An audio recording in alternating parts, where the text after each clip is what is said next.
close till I get up. Time is barely on our side. I don't wanna waste what's left. দেখো কাঁঠাল তো আমরা অনেক রকম করি খেয়েছি, তা আজকে আমি একটা কাঁঠাল নিয়েছি। কাঁঠালটাকে ছোলার ডাল দিয়ে আজকে রান্না করব। তো চলো কাঁঠালটা প্রথমে বেছে নিচ্ছি। তো কাঁঠাল কাটার আগে সবাই জানে হাতে একটু তেল লাগিয়ে নিতে হয়, তা না হলে আটা হাতে লেগে যাবে, ছাড়ানো যাবে না। একটু হাতে সর্ষের তেল নিয়ে নিচ্ছি, তেলটা ভালো করে হাতে মাখিয়ে বটিতেও একটু লাগিয়ে নিচ্ছি।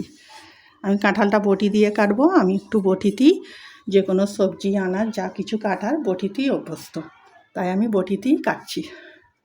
কাঁঠালটাকে দুখারি করে নিচ্ছি প্রথমে।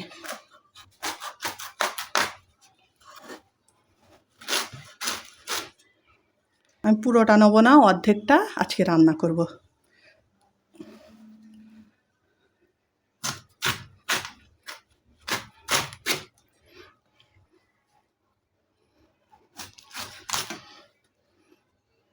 একটু মোটা মোটা করেই কাটছি, একদম পাতলা কাটবো না।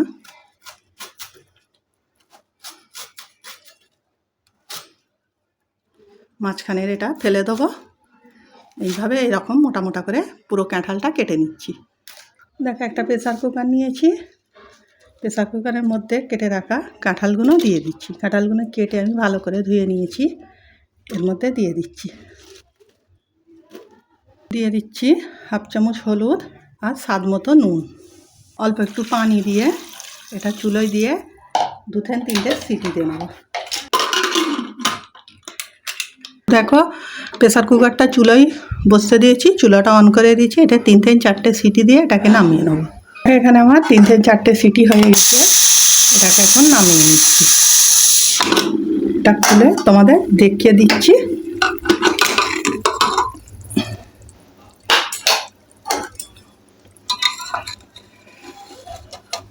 দেখো একদম নরম হয়ে গেছে।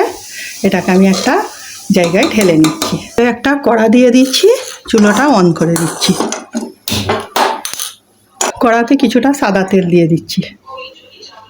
দেখো তেলটা গরম হয়ে গেছে। এখানে 1 কাপ ছোলার ডাল নিয়েছি। ছোলার ডাল বা চানা ডালও অনেকজন বলে, তাই এখানে আমরা ছোলার ডাল বলি। ছোলার ডালটা নিয়ে নিচ্ছি, তেলের মধ্যে দিয়ে দিচ্ছি।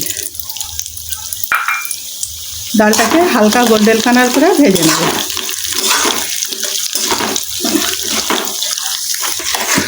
তো দেখো এখানে হালকা গোল্ডেন কালার করে ডালগুলো ভাজা হয়ে গেছে। এখন আমি একটা প্লেটে তুলে এটাকে ঠান্ডা করে নিয়ে একটা মিক্সিতে দিয়ে পাউডার তৈরি করে নেব। খুব মিহিন পাউডার করব না, একটু যেন দানা দানা থাকে। তো এখন একটা প্লেটে তুলে নিচ্ছি। দেখো ওই কড়াটাই আমি চুলোয় আবারও দিয়ে দিয়েছি।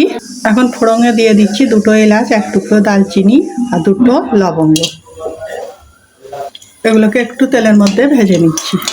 এখন একটা মিডিয়াম সাইজের পেঁয়াজকে এইভাবে কুচিয়ে নিয়েছি, এর মধ্যে দিয়ে দিচ্ছি। পেঁয়াজটাকে ভেজে নিচ্ছি হালকা করে।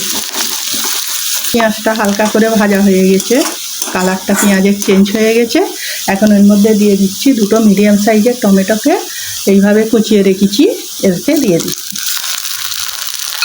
সঙ্গে দিয়ে দিচ্ছি স্বাদ মতো নুন। কাঁঠালেও নুন দেওয়া আছে, তাই নুনটা একটু ভিজে দিতে হবে। নুনটা দিলে টমেটোটা পেঁয়াজটা তাড়াতাড়ি গলে যাবে। তাহলে এখন আমি পেঁয়াজটার সঙ্গে টমেটোটাকেও ভালো করে একটু ভেজে নিচ্ছি।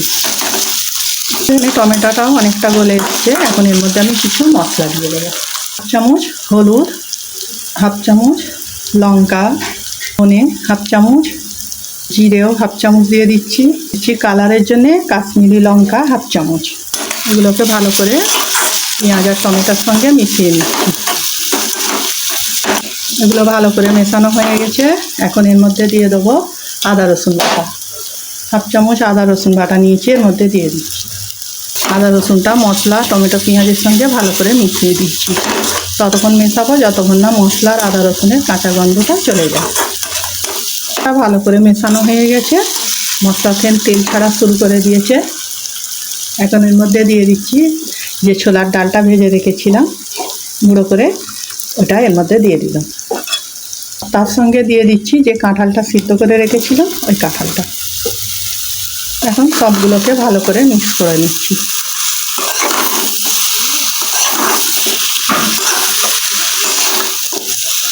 করার সময় একদম শুকনো মনে হচ্ছে, আর অল্প একটু পানি দিয়ে দিচ্ছি।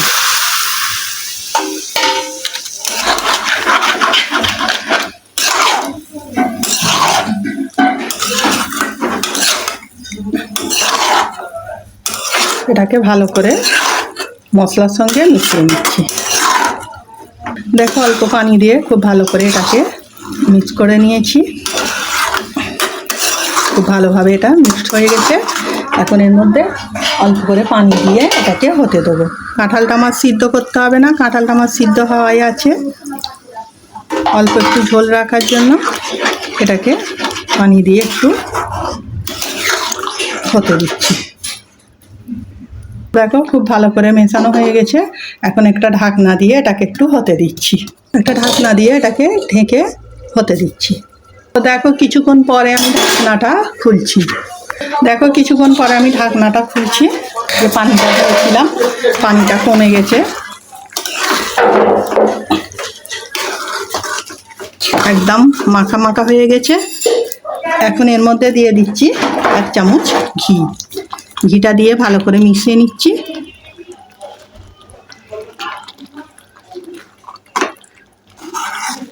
ঘিটাকে ভালো করে মিশিয়ে নিয়ে এখন ঢাকনা দিয়ে 2 মিনিট চুলোটা অফ করে রেখে দিচ্ছি। 2 মিনিট পরে তোমাদের প্লেটে পরিবেশন করে দেখাবো। বোলের মধ্যে আমি তরকারিটা তুলে দিচ্ছি। এটা গরম ভাতের সঙ্গে খেতে খুব ভালো লাগবে। এইভাবে কে কে খেয়েছো কমেন্ট করে জানাবে। যারা খাওনি অবশ্যই একবার বাড়িতে ট্রাই করে দেখবে। ভিডিও যদি ভালো লেগে থাকে লাইক কমেন্ট শেয়ার করে দেবে। আজকের ভিডিও এইটুকু। আগামী দিন আসবো আরও একটা ভিডিও নিয়ে। সবাই ভালো থাকবে, সাবধানে থাকবে।